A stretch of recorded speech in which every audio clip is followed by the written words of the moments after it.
우리가 말씀을 들을 때 마음이 자연스럽게 열리고 감동이 깊게 밀려오던 때가 있습니다.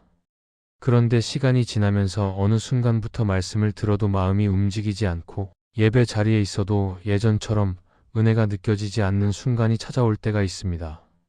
마음이 무뎌졌다는 느낌이 들고 말씀을 듣고도 삶이 달라지지 않는 것 같아 답답해지며 신앙이 예전보다 약해진 것 같은 불안함이 마음 한쪽에 자리 잡을 때도 있습니다. 이런 경험은 누구에게나 찾아올 수 있는 자연스러운 흐름이지만 그대로 두면 마음이 점점 더 다치게 되고 하나님과의 관계가 멀어질 수 있기 때문에 세심하게 살펴야 하는 중요한 신호가 됩니다. 말씀에서 감동이 사라졌다는 사실은 단순한 감정의 변화가 아니라 마음의 깊은 부분에서 변화가 시작되었다는 의미일 수 있으며 하나님께서 우리의 마음을 다시 살펴보도록 이끄시는 시간일 때가 많습니다. 그래서 이런 순간에는 왜 감동이 줄어들었는지 돌아보고 하나님께서 무엇을 회복하길 원하시는지를 살피는 과정이 필요합니다. 오늘은 말씀을 들을 때 감동이 사라졌다면 어떤 부분을 먼저 점검해야 하는지 함께 살펴보겠습니다. 첫째, 말씀에서 감동이 사라졌다면 마음이 언제부터 다치기 시작했는지 살펴보아야 합니다. 감동이 느껴지지 않는 순간은 어느 날 갑자기 찾아오는 것처럼 보이지만 실제로는 마음이 조금씩 다쳐가는 흐름이 쌓여 만들어지는 경우가 많습니다. 우리는 일상 속에서 여러 감정과 부담을 겪으며 살아가고 그러다 보면 마음의 초점이 하나님께서 주시는 은혜보다 눈앞의 상황으로 향하게 될 때가 있습니다. 처음에는 말씀을 들으면서도 어느 정도 집중이 되고 마음이 열려 있었지만 시간이 지나면서 작은 걱정이 자리를 차지하고 반복되는 피로가 마음을 무겁게 만들고 해결되지 않는 문제들이 마음을 지배하기 시작하면 말씀에 반응하는 힘이 조금씩 약해질 수 있습니다. 그래서 감동이 사라졌다는 사실은 어느 순간 마음의 문이 서서히 닫히기 시작했다는 신호일 수 있습니다. 우리는 흔히 감동이 사라지면 말씀의 능력이 약해진 것처럼 느끼지만 실제로는 마음이 다른 방향을 바라보면서 감동을 받아들일 공간이 줄어들었기 때문에 생기는 현상일 때가 많습니다. 성경에서 사울은 처음에는 하나님의 음성에 민감하게 반응하며 겸손한 마음을 가졌지만 시간이 지나면서 마음이 교만해지고 두려움에 흔들리자 하나님의 말씀에 귀 기울이는 능력도 함께 약해졌습니다. 사울의 변화는 말씀이 변해서가 아니라 마음이 다치기 시작했기 때문이었습니다. 이 모습은 우리에게 중요한 기준을 보여줍니다. 말씀의 감동이 줄어드는 이유는 하나님께서 멀어졌기 때문이 아니라 마음의 공간이 다른 것들로 가득 차기 시작했기 때문일 수 있습니다. 그래서 감동이 느껴지지 않을 때는 마음이 언제부터 무거워졌는지, 어떤 순간부터 말씀보다 걱정이나 감정이 앞서기 시작했는지, 기도와 예배의 자리가 부담처럼 느껴지기 시작한 때가 있었는지 천천히 돌아보는 과정이 필요합니다. 마음이 닫혀있는 상태에서는 은혜가 들어오는 길도 함께 좁아지기 때문에 먼저 닫힌 마음을 다시 여는 것이 가장 중요한 회복의 첫걸음이 됩니다. 하나님은 우리의 마음이 닫혀 있을 때도 여전히 우리를 향해 말씀하시지만 마음이 막혀 있으면 그 음성이 깊이 스며들기 어렵습니다. 그래서 감동이 사라진 순간을 부끄러워하기보다 마음이 어디에서 멀어지기 시작했는지를 발견하는 시간이 되어야 합니다. 그 지점을 찾아 하나님께 솔직하게 올려드리기 시작하면 닫혀있던 마음이 천천히 열리기 시작하고 그때 다시 말씀이 마음에 스며드는 은혜를 경험하게 될 것입니다. 둘째, 말씀을 판단하려는 태도가 생기면 감동은 자연스럽게 줄어들 수 있습니다. 말씀을 들을 때 처음에는 겸손한 마음으로 하나님의 음성을 기다리며 귀를 기울이지만 어느 순간부터 말씀을 들으면서도 마음속에서 스스로 판단하는 생각이 자리 잡을 수 있습니다. 예를 들어 이 말씀이 나와 무슨 상관이 있는지, 왜 이런 내용이 필요한지, 지금의 상황에 맞는지 아닌지부터 살피게 되고 때로는 말씀의 깊이를 충분히 듣기도 전에 미리 평가하거나 기준을 세우는 경우도 있습니다. 이렇게 말씀을 판단하는 태도가 생기면 말씀은 마음 깊은 곳까지 들어오기 어렵고 감동도 자연스럽게 사라질 수 있습니다.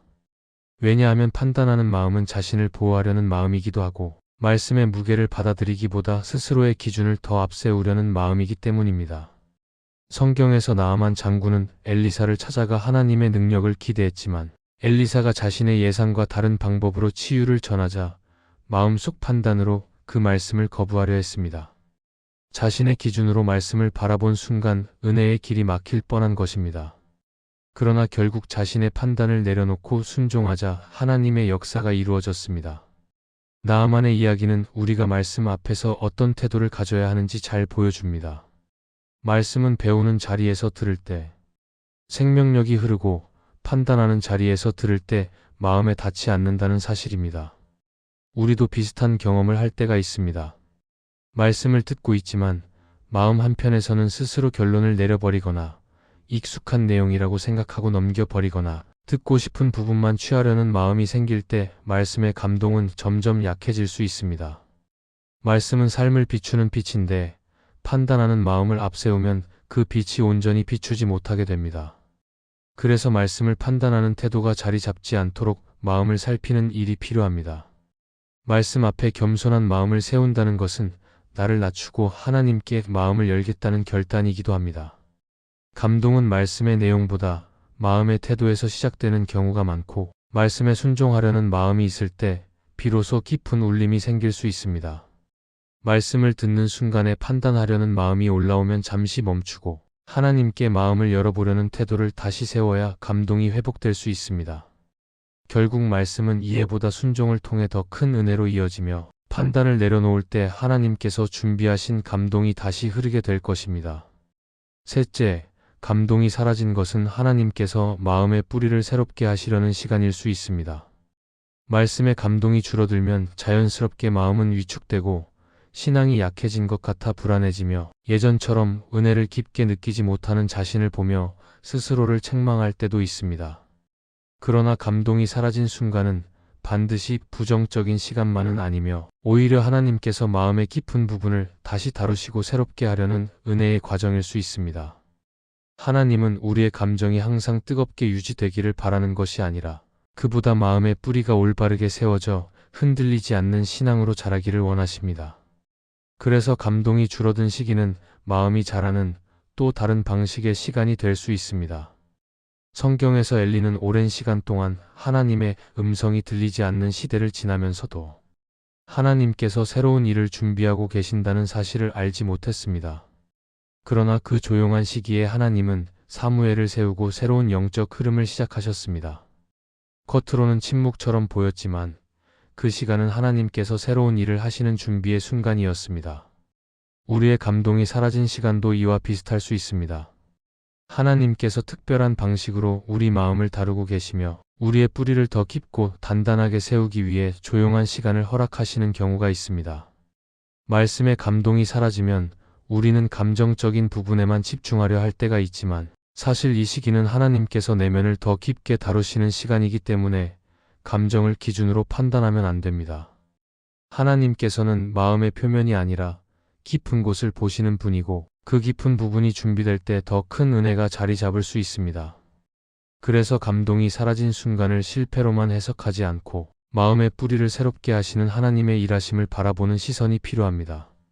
또한 이 시기에는 말씀이 감동으로 다가오지 않아도 꾸준히 듣고 묵상하는 태도 자체가 마음을 단단하게 세워주는 중요한 과정이 됩니다.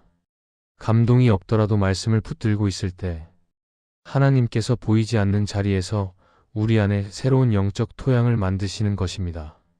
시간이 지나면 그 토양 위에 다시 감동이 자라게 되고 이전보다 더 깊은 울림과 은혜를 경험하게 될 가능성이 큽니다. 결국 감동이 사라졌다는 사실은 하나님께서 멀어지셨다는 뜻이 아니라 하나님께서 더 깊은 마음의 회복을 준비하시는 특별한 시간일 수 있으며 이 과정을 믿음으로 지나갈 때 감동은 다시 흐르게 되고 신앙은 더 단단해지는 은혜를 누리게 될 것입니다. 이 말씀이 마음의 은혜가 되셨다면 좋아요와 구독으로 함께 해주시기 바랍니다. 또한 댓글에 아멘이라고 남겨주시면 이 말씀이 더 많은 사람들에게 전해질 것입니다.